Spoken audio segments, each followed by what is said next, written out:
Grimm's Complete Fairy Tales, The Brothers Grimm. The 7 Ravens. There was once a man who had 7 sons, and still he had no daughter, however much he wished for one. At length his wife again gave him hope of a child, and when it came into the world it was a girl. The joy was great, but the child was sickly and small, and had to be privately baptized on account of its weakness. The father sent one of the boys in haste to go to the spring and fetch water for the baptism. The other 6 went with him, and as each wanted to be the first to fill it, the jug fell into the well. There they stood and did not know what to do, and none of them dared to go home. As they still did not return, the father grew impatient and said, "They have certainly forgotten it for some game, the wicked boys." He became afraid that the girl would have to die without being baptized, and in his anger cried, "I wish the boys were all turned into ravens." Hardly was the word spoken before he heard a whirring of wings over his head in the air, looked up and saw 7 coal-black ravens flying away.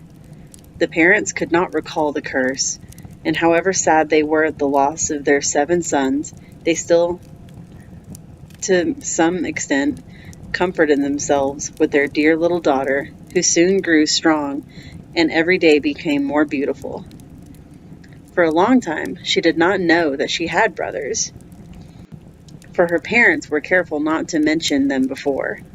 But one day she had accidentally heard some people saying of her behalf that the girl was certainly beautiful, but in reality she was to blame for the misfortune which had befallen her 7 brothers.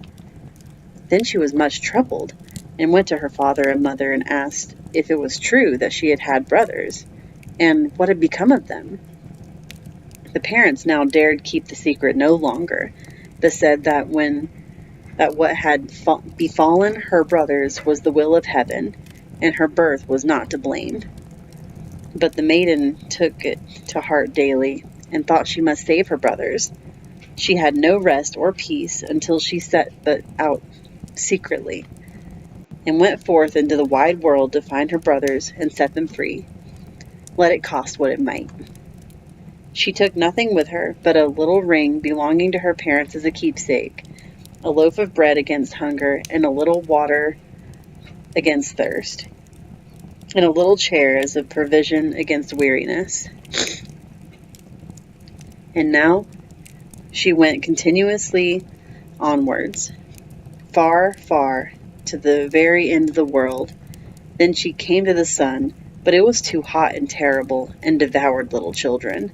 Hastily she ran away, and ran to the moon, but it was far too cold, and also awful and malicious. And when it saw the child, it said, I smell the flesh of men." At this she ran swiftly away, came to the stars, which were kind and good to her, and each of them sat on its own particular little chair. But the morning star arose and gave her the drumstick of a chicken, and said, "If you do not have that drumstick, you cannot open the glass mountain, and in the glass mountain are your brothers." The maiden took the drumstick, wrapped it carefully in cloth, and went onwards again until she came to the glass mountain.